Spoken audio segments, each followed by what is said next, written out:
Hi food lovers, welcome to Satya food club. ఈరోజు మంచి breakfast recipe చేసి చూపించబోతున్నాను. అదేంటంటే పూరి, అందులో కాంబినేషన్గా ఆలు శనగల కర్రీ. ఒకసారి పూరిని నేను చూపించిన ప్రాసెస్లో ట్రై చేయండి. చాలా సాఫ్ట్గా, ఆయిల్ కూడా అస్సలు పీల్చకుండా చాలా బాగా వస్తాయి. అసలు ప్రతి ఒక్క పూరి కూడా పొంగేలాగా ఎలా చేయాలో చూపించబోతున్నాను.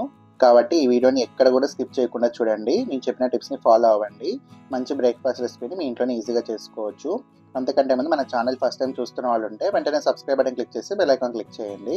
నోటిఫికేషన్స్లో ఆల్రెడీ క్లిక్ చేయండి. దానివల్ల నేను చూపించే ప్రతి రెసిపీ మీరు మిస్ అవ్వకుండా చూడొచ్చు. ప్లీజ్ ఫ్రెండ్స్, కొత్తగా చూస్తున్న వాళ్ళు మన ఛానల్ సబ్స్క్రైబ్ చేసుకొని ఫాలో అవ్వండి. ఇంకా లేట్ చేయకుండా ప్రాసెస్లోకి వెళ్ళిపోదాం. ముందుగా నేను ఇక్కడ 500 గ్రామ్స్ వరకు తెల్ల గోధుమ పిండి తీసుకున్నాను. తెల్ల గోధుమ పిండితో చేసుకుంటే పూరి అనేవి చాలా బాగా వస్తాయి. ఒక హాఫ్ కిలో వరకు తీసుకున్నాను. ఇందులోకి ఒక టీ స్పూన్ వరకు షుగర్ వేసుకోవాలి. ఇలా షుగర్ వేయడం వల్ల మనం పూరి ఫ్రై చేసేటప్పుడు మంచి కలర్ వస్తుంది. అలాగే ఇందులోకి ఒక 1.5 టీ స్పూన్స్ వరకు బొంబాయి రవ్వ వేసుకోండి. బొంబాయి రవ్వ వేయడం వల్ల మనం చేసే పూరి ప్రతి ఒక్కటి కూడా పొంగుతుంది అనమాట. అలాగే ఇందులోకి ఒక 3 టీ స్పూన్స్ వరకు ఆయిల్ వేసుకోండి. మరి ఎక్కువగా ఏం అవసరం లేదు. ఒక 3 టీ స్పూన్స్ ఆయిల్ వేసి ముందుగా వాటర్ ఏమి వేయకుండా మొత్తం పిండి బాగా కలుపుకోవాలి. అలాగే సాల్ట్ కూడా ఒక హాఫ్ టీ స్పూన్ వరకు వేసుకోండి. ఈ ఆయిల్ అంతా కూడా పిండిలో బాగా కలిసిపోయేలాగా కలుపుకోండి. ఈ విధంగా నేను చూపించిన విధంగా మనకి మొత్తం పిండిలో బాగా కలిసిపోవాలి ఆయిల్, ఉప్పు ఇవన్నీ. ఇప్పుడు ఇందులోకి కొద్దిగా వాటర్ వేసుకుంటూ పూరి పిండిలాగా కలుపుకోండి. మనకి చపాతీ పిండి కంటే కొద్దిగా సాఫ్ట్గా ఉండేలాగా కలుపుకోవాలి పిండిని. ఇలా వాటర్ అనేది కొద్దిగా వేసుకోండి. ఒకేసారి వేస్తే మరీ లూజ్ అయిపోతుంది. కాబట్టి ఇలా కొద్దిగా వాటర్ వేస్తూ మొత్తం కూడా ఇలా నీట్గా కలిపేసి పెట్టుకోండి. ఇప్పుడు పైనుంచి కొద్దిగా 2 టీ స్పూన్స్ అలా ఆయిల్ వేసి ఇలా పైన అంతా నీట్గా అప్లై చేసేసిన తర్వాత మూత క్లోజ్ చేసి ఒక 15 నిమిషాల పాటు పక్కన పెట్టేసేయండి. ఇంకా ఈలోపు మనం కర్రీ ప్రిపేర్ చేసుకుందాము. నేను ఇక్కడ కర్రీ ప్రిపేర్ చేయడం కోసం శనగల్ని ముందుగానే నానబెట్టుకున్నాను. 6 to 8 అవర్స్ పాటు నానబెట్టుకోవాలి. మనం రేపు మార్నింగ్ టిఫిన్ చేయాలనుకుంటే ముందు రోజు రాత్రి నానబెట్టేసుకోండి. ఇవి నార్మల్ శనగలు అనమాట, నాటు శనగలు ఉంటాయి కదా, అవి వేసుకుంటున్నాను. ఇందులోకి ఒక 2 గ్లాసెస్ వాటర్ వేసుకోండి. అలాగే కల్లుప్పు కూడా ఒక టీ స్పూన్ వరకు వేసుకోండి. మీరు ఇక్కడ కావాలంటే కాబూలి చెనా కూడా యూజ్ చేసుకోవచ్చు, కానీ ఇవైతే టేస్ట్ ఇంకా బాగుంటాయి. స్టవ్ పైన పెట్టేసి మీడియం ఫ్లేమ్లో ఒక 5 to 6 విజిల్స్ వచ్చేంత వరకు ఉడికించుకోండి. చూడండి, ఇక్కడ మనకి శనగలు అనేవి మంచిగా ఇలా ఉడికిపోవాలి. ఇలా మెత్తగా ఉడకాలి. మరీ మెత్తగా ఏం అవసరం లేదు, ఇలా ఉడికితే సరిపోతుంది.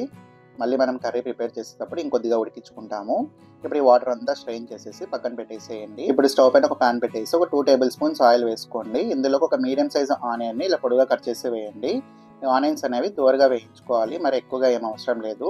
ఇవి కాస్త ఫ్రై అయిన తర్వాత ఇప్పుడు ఇందులోకి ఒక టీ స్పూన్ వరకు జీలకర్ర ఆవాలు వేసుకోండి. అలాగే కొద్దిగా కరివేపాకు కూడా వేసుకోండి. ఒక హాఫ్ టీ స్పూన్ వరకు పసుపు వేయండి. ఇప్పుడు ఇవన్నీ ఒకసారి బాగా కలిపేసి కాసేపు ఫ్రై చేసుకోవాలి. అలాగే మన ఛానల్ ఇంకా సబ్స్క్రైబ్ చేయని వాళ్ళంటే ప్లీజ్ ఫ్రెండ్స్ తప్పకుండా సబ్స్క్రైబ్ చేయండి. ఇంకా లైక్ చేయని వాళ్ళని కూడా ఈ వీడియోని లైక్ చేయండి. అలాగే ఇందులో ఒక 5 నుంచి 6 పచ్చిమిర్చిని కూడా ఇలా పొడుగా కట్ చేసి వేయండి. ఇవన్నీ కొద్దిసేపు పాటు ఫ్రై చేసుకోవాలి.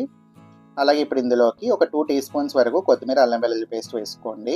మీ దగ్గర నార్మల్ అల్లం వెల్లుల్లి పేస్ట్ ఉంటే అదైనా వేసుకోవచ్చు. ఒక 2 టీ స్పూన్స్ వరకు వేసుకుంటే సరిపోతుంది. మనకి టేస్ట్ ఇంకా ఫ్లేవర్ బాగుంటుంది. కొద్దిసేపు పచ్చివాసన పోయేంత వరకు ఫ్రై చేసుకుంటే సరిపోతుంది. అలాగే ఇందులోకి కొద్దిగా మన గ్రేవీ లాగా కావాలి కాబట్టి 3 మీడియం సైజు టొమాటోస్ని పీసెస్లా కట్ చేసి గ్రైండ్ చేసుకోండి. ఈ టొమాటో పేస్ట్ వేసిన తర్వాత అంతా ఒకసారి బాగా కలిపేసుకోండి. మనం వేసుకునే టొమాటో పేస్ట్ని కొద్దిసేపు ఫ్రై చేసుకోండి. అలాగే ఇప్పుడు ఇందులోకి ఒక 2 టీ స్పూన్స్ వరకు ఎండు కొబ్బరి పొడి కూడా వేసుకోండి. అలాగే నెక్స్ట్ వచ్చేసి ఇందులోకి ఒక టీ స్పూన్ వరకు కారం వేసుకోండి. అలాగే ఒక హాఫ్ టీ స్పూన్ వరకు ఉప్పు కూడా వేసుకోండి. మనం శనగలు ఉడికించేటప్పుడు ఉప్పు వేసాం కాబట్టి కొద్ది తక్కువగానే వేసుకోండి. అలాగే కొద్దిగా గరం మసాలా వేసుకోండి. ఒక 1/4 టీ స్పూన్ అయితే సరిపోతుంది. మరి ఎక్కువగా వేస్తే ఘాటుగా అయిపోతుంది కాబట్టి చూసి వేసుకోండి. నేను ఇక్కడ చూపించేది ఆలు శనగల కూర కాబట్టి ఇప్పుడు మనం ఇందులోకి ముందుగానే ఉడికించి పెట్టుకున్న ఆలుకి ఇలా పైన పొట్టు తీసేసి ఇలా నైఫ్తో మీడియం సైజులో కట్ చేసుకోండి. మరి చిన్నగా కట్ చేయొద్దండి, ఎందుకంటే మళ్ళీ ఉడికిపోయిన తర్వాత ఇంకా చిన్నగా అయిపోయి మ్యాష్ అయిపోతుంది. ఇలా మీడియం సైజులో కట్ చేసుకున్న తర్వాత మనం వేసుకున్న ఈ మసాలా ఇదంతా ఉంది కదా, కాస్త పచ్చివాసన పోయేంత వరకు ఫ్రై చేసుకోవాలి. ఇప్పుడు ఇందులోకి నేను ముందుగానే ఉడికించి పెట్టుకున్న శనగలు ఉన్నాయి కదా, మనం కుక్కర్లో ఉడికించుకున్న శనగల్ని ఇందులోకి వేసేసేయండి. వాటర్ అంతా తీసేసి ఇప్పుడు అంతా ఒకసారి బాగా కలిపేసుకోండి.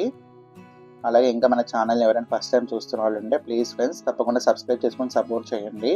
మంచి టేస్టీ రెసిపీ చేసి చూపిస్తూ ఉంటాను. ఈ విధంగా బాగా కలిపేసుకోండి. ఇవి కొద్దిసేపు ఫ్రై చేసుకోవాలి. ఒక 2 నిమిషాలు ఫ్రై చేసుకుంటే సరిపోతుంది. అలాగే ఇప్పుడు ఇందులోకి మనం ఇందాకనే కట్ చేసుకున్నాం కదా పొటాటో పీసెస్ అన్నీ కూడా వేసేసుకోండి. బంగాళదుంపని ముందుగానే ఉడికించి పెట్టుకున్నాను. కాబట్టి మనకి కర్రీ చేసుకోవడానికి ఎక్కువగా టైం ఏం పట్టదు. శనగలు కూడా మనకి ఆల్రెడీ ఉడికించుకున్నవే కాబట్టి అంతా ఇప్పుడు ఒకసారి బాగా కలిపేసుకోండి. ఇప్పుడు ఇందులోకి మనకి ఒక 1 గ్లాస్ వాటర్ వేసుకోండి. ఒక 250 ml వరకు వేసుకుంటే సరిపోతుంది. మరి ఎక్కువగా అవసరం లేదు. మరి పల్చగా అయిపోతే కర్రీ అనేది అంత టేస్టీగా ఉండదు. ఇలా ఒక గ్లాస్ వాటర్ వేసి అంతా ఒకసారి బాగా కలిపేసుకోండి. ఇలా కలిపేసిన తర్వాత ఇప్పుడు మూత క్లోజ్ చేసి మీడియం ఫ్లేమ్లోనే ఒక 5 నిమిషాల వరకు అలాగే ఉంచేసేయండి. ఒక 5 నిమిషాల తర్వాత మళ్ళీ మూత ఓపెన్ చేసి అంతా ఒకసారి బాగా కలిపేసేయండి. ఈ విధంగా కలుపుకున్న తర్వాత ఇప్పుడు ఒకసారి టేస్ట్ చెక్ చేసుకోండి. మీకు ఇంకా ఏమైనా ఉప్పు కారం అవసరం అనిపిస్తే వేసుకోండి. నేనైతే ఇంకొద్దిగా ఉప్పు వేసాను. ఉప్పు వేసిన తర్వాత బాగా కలిపేసేయండి. మనం టొమాటో పేస్ట్ వేసాం కాబట్టి కొద్దిగా పచ్చివాసన పోయేంత వరకు ఉడికించుకుందాము. మూత క్లోజ్ చేసేసి మీడియం ఫ్లేమ్లో అలాగే ఉంచేసేద్దాము. ఇప్పుడు ఈలోపు మనం పూరి ఎలా ప్రిపేర్ చేయాలో చూసేద్దాం. మనం పిండి కలిపి 15 నిమిషాలు పక్కన పెట్టేసాం కాబట్టి సాఫ్ట్గా బాగుంటుంది. ఇప్పుడు చపాతీ పీట తీసుకొని కొద్దిగా పొడి పిండి వేసుకొని మనం కలుపుకున్న ఈ పిండిని ఇలా పొడుగా చేసేసి చిన్న చిన్న పీసెస్ లాగా కట్ చేసుకోండి. మనకి పూరీకి చిన్న చిన్న బాల్స్ లాగా చేసుకోవాలి. ఇలా నైఫ్తో ఇలా ఈక్వల్ పార్ట్స్గా చిన్న చిన్నగా కట్ చేసి పెట్టేసుకోండి. ఇలా కట్ చేసుకున్న ప్రతి ఒక్క పీస్ని రౌండ్ షేప్లో చేసేసుకోండి. అన్నీ కూడా ఈ విధంగా రౌండ్ షేప్లో వచ్చేలాగా చేసి పక్కన పెట్టేసేయండి. ఇప్పుడు పూరీని మనం ఎలా చేయాలో కూడా చూపిస్తాను మీకు.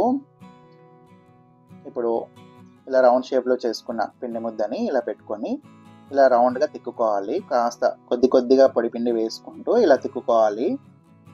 మనం ఈ పూరి అనేది తిక్కేటప్పుడు మరీ పల్చగా తిక్కుకోకూడదు, అలా అని మరి మందంగా కూడా లేకుండా ఈవెన్గా తిక్కుకోండి. పూరి మొత్తం కూడా ఈవెన్గా ఉండాలి. ఒక చోట పల్చగా ఒక చోట మందంగా లేకుండా ఇలా ఈవెన్గా తిక్కుకోండి. చూడండి, ఈ విధంగా ఉంటే సరిపోతుంది. అప్పుడే మనకి పూరి అనేది బాగా పొంగుతుంది. ఇదే ప్రాసెస్లో అన్నీ ప్రిపేర్ చేసేసి పెట్టుకోండి. ఇంకా ఈలోపు మనం కర్రీ ఒక 5 నిమిషాలు అలాగే ఉంచాం కదా, ఇప్పుడు బాగా దగ్గరికి అయిపోయి బాగుంటుంది. ఇప్పుడు ఇందులోకి లాస్ట్లో కొత్తిమీర వేసేసి స్టవ్ ఆఫ్ చేసేసేయండి. ఇప్పుడు మనం పూరి ఫ్రై చేసుకుందాం. కడాయిలో డీప్ ఫ్రైకి సరిపడా ఆయిల్ వేసుకొని హై ఫ్లేమ్ పెట్టేసి ఆయిల్ బాగా హీట్గా ఉన్నప్పుడు ఇలా పూరి ఒకటి వేసిన తర్వాత వెంటనే ఇలా మధ్యలో ఇలా ప్రెస్ చేసుకోవాలి. అలా ప్రెస్ చేయడం వల్లనే మనకి పూరి అనేది బాగా పొంగుతుంది. వేసేసి అలాగే వదిలేస్తే పూరి అనేది ఇలా పొంగదు. కాబట్టి ఇలా మధ్యలో వేసిన వెంటనే ప్రెస్ చేయండి, నీట్గా పొంగుతుంది. చూడండి, ఇంకొక పూరి కూడా చూపిస్తున్నాను. ఇలా వేసిన వెంటనే ఇలా మధ్యలో ప్రెస్ చేయండి. పూరి మొత్తం కూడా ఈవెన్గా పొంగుతుంది. ఇంకొక సైడ్కి తిప్పి ఫ్రై చేసుకుంటే సరిపోతుంది. ఆయిల్ అనేది బాగా వేడిగా ఉండాలి. ఫ్రై చేసేటప్పుడు మీడియం ఫ్లేమ్లో పెట్టుకోండి, లేకుంటే మరీ బ్లాక్గా అయిపోతాయి. ఇలా మీడియం ఫ్లేమ్లోనే ఒకటి వేసిన వెంటనే ఇలా మధ్యలో ప్రెస్ చేస్తే మనకి పూరి అనేది ఈవెన్గా పొంగుతుంది. అంతే, చూసారు కదా, చాలా ఈజీగా ప్రిపేర్ చేసుకోవచ్చు పూరీని కూడా. చూడండి ఎంత బాగా వచ్చాయో. అసలు ఆయిల్ అనేవి ఒక్క చుక్క కూడా పీల్చుకోవు. మీరు తప్పకుండా ట్రై చేయండి. మీకు ఎలా వచ్చాయో కూడా నాకు కామెంట్ చేయండి. నేను చెప్పిన టిప్స్ని ఫాలో అయితే పర్ఫెక్ట్ పూరీని హోటల్లో కాకుండా ఇంట్లోనే ఈజీగా ప్రిపేర్ చేసుకొని ఎంజాయ్ చేయొచ్చు. చూడండి అసలు ఎంత సాఫ్ట్గా చాలా బాగా వచ్చాయి కదా. అసలు ఆయిల్ కూడా ఏ మాత్రం పీల్చుకోదు. కర్రీ కూడా ఎక్సలెంట్గా ఉంటుంది. మీరు తప్పకుండా ట్రై చేయండి. ఈ ఆలు ఇంకా శనగల కర్రీ అనేది సూపర్ టేస్ట్, ఇంకా సూపర్ కాంబినేషన్ కూడా. టేస్ట్ అయితే చాలా బాగుంది. మీరంతా తప్పకుండా ట్రై చేసి ఎలా వచ్చినా కూడా కామెంట్ చేయండి. ఈ వీడియోని తప్పకుండా లైక్ చేయండి. ఇలాంటి మరెన్నో టేస్ట్ రెసిపీస్ కోసం పక్కన సబ్స్క్రైబ్ బటన్ క్లిక్ చేసి బెల్ ఐకాన్ క్లిక్ చేయండి. నోటిఫికేషన్స్లో ఆల్రెడీ క్లిక్ చేయండి. దానివల్ల నేను చూపించే ప్రతి రెసిపీ మీరు మిస్ అవ్వకుండా చూడొచ్చు. ఇంకా మీకు ఏ రెసిపీస్ కావాలో కూడా తప్పకుండా కామెంట్ చేయండి. అలాగే ఈ వీడియోని మీ ఫ్రెండ్స్ అండ్ రిలేటివ్స్ కూడా షేర్ చేయండి. Thanks for watching.